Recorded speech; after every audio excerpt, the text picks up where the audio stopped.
I told you, this thing is bigger than Nino Brown, and I gotta listen. Order. If I'm going down, Order in I'm the taking a court. whole lot I of said people with order me. in the court. Nino Brown Boxing, and I'm back in the building. Shout out to the LDBC. Don't forget to hit that like button and subscribe. So, after listening to the press conference with Derek Chisora, Eddie Hearn, Josh Taylor, and Regis Prograis, I had to listen to that shit over and over again. One, because the audio sucks. Two, because it's difficult for me to understand those damn UK accents, along with the day-to-day slang that they use is different from what we use here. But after listening to it multiple times and dissecting it and just listening to the context of certain statements that were made, finally I figured it out, and I understand where Derek Chisora is coming from 100%, and I agree with him 100%. The funny part about all of this is when my dad first introduced me to boxing when I was a kid, I already knew that the heavyweights were the baddest men on the planet.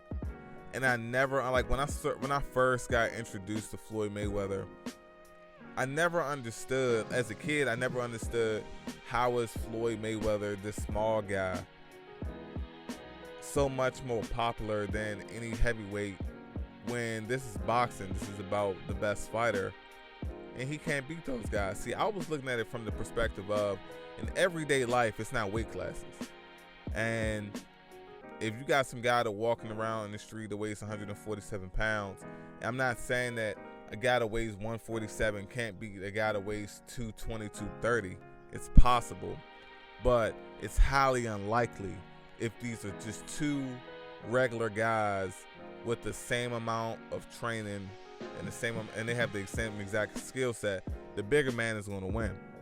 So as a kid, it never made sense to me why these little guys like get more notoriety in the sport. Like, we all understand the whole pound for pound discussion, but the pound for pound conversation is simply a hypothetical. It's a hypothetical where you have this fictional world and you make the playing field even for everyone.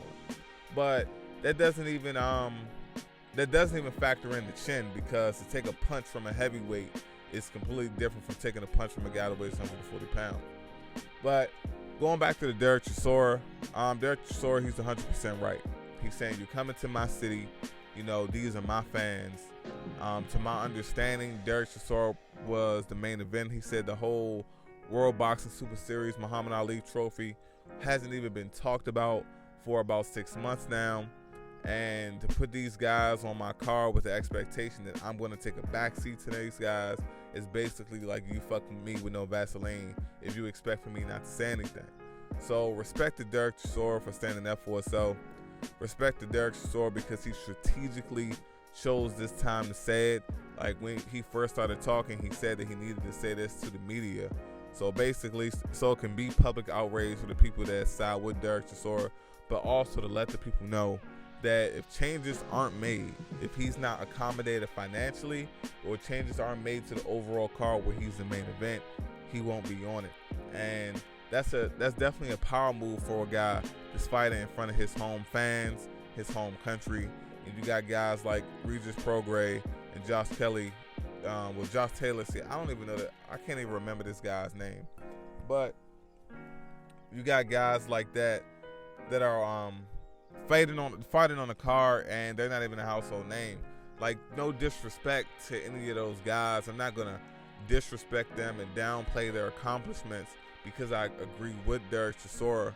But the simple fact of it is, those guys aren't. Regis Prograis, he's not known in America. He's not. I mean, like, to the mainstream sports fans or casual boxing fans, he's not known. Hardcore boxing fans, yes, we know who he is, but honestly, man, I don't blame Derek Chisora. And then, like, I understand Regis's position. He felt like he should speak up. He feels like he's the number one guy at 140. He's the number one, so that makes him the number one guy on the card since they're the main event. But at the same time, Regis, it's just certain battles. It's not even about you.